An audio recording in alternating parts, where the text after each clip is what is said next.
দর্শক বন্ধুরা, এই মুহূর্তের জন্য অর্গানাইজার টিচার বা সংগঠক শিক্ষক রিলেটেড একটি গুরুত্বপূর্ণ খবর বা ইনফরমেশন কিন্তু উঠে আসছে। এর আগে কয়েকটা দিন আপনাদেরকে গুরুত্বপূর্ণ কিছু কেসের স্ট্যাটাস নিয়ে আলোচনা করেছি। আজকে অত্যন্ত জরুরি একটা খবর নিয়ে আলোচনা করব। তো এই ভিডিওটা কিন্তু শেষ পর্যন্ত আপনারা দেখবেন, কোনোভাবে স্কিপ করবেন না, এবং চ্যানেলে নতুন হলে চ্যানেলটিকে সাবস্ক্রাইব করে সাপোর্ট করে সঙ্গে থাকবেন এরকমই জরুরি আপডেট এবং বিভিন্ন মোটিভেটেড ভিডিওগুলি পাওয়ার জন্য। তো বন্ধুরা, এখানে জানিয়ে রাখি যে অর্গানাইজার টিচার বা সংগঠক শিক্ষকদের নানাবিধ খবর তো সামাজিক গণমাধ্যমে চলে আসছে। তো আপনারা কতটা সেগুলো অথেন্টিক বলে বিচার করবেন না করবেন সম্পূর্ণ আপনাদের বিষয়।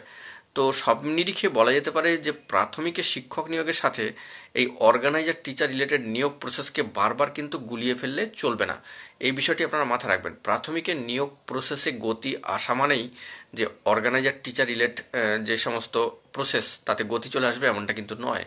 আমরা করোনা বা লকডাউন পিরিয়ডের সময় একটা খবর দেখেছিলাম, তো সেই মুহূর্তে উঠে এসেছিল, কিন্তু অর্গানাইজার টিচার বা সংগঠক শিক্ষক রিলেটেড খবরের সাথে প্রাথমিকের খবরকে কিন্তু গুলিয়ে ফেললে চলবে না। বন্ধুরা, এই বিষয়টি কিন্তু মাথায় রাখতে হবে।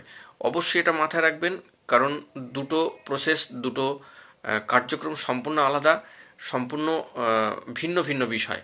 তাই দুটোকে গুলিয়ে ফেললে চলবে না। প্রাথমিকের প্রসেস একরকম, অর্গানাইজার টিচার বা সংগঠক শিক্ষক রিলেটেড প্রসেস কিন্তু অন্যরকম।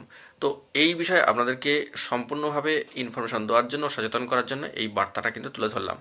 তো সকলে ভালো থাকবেন। অবশ্যই আমাদের চ্যানেলটিকে সাবস্ক্রাইব করে সাপোর্ট করে সঙ্গে থাকবেন। দেখা হচ্ছে পরবর্তী কোনো ভিডিওতে। ধন্যবাদ।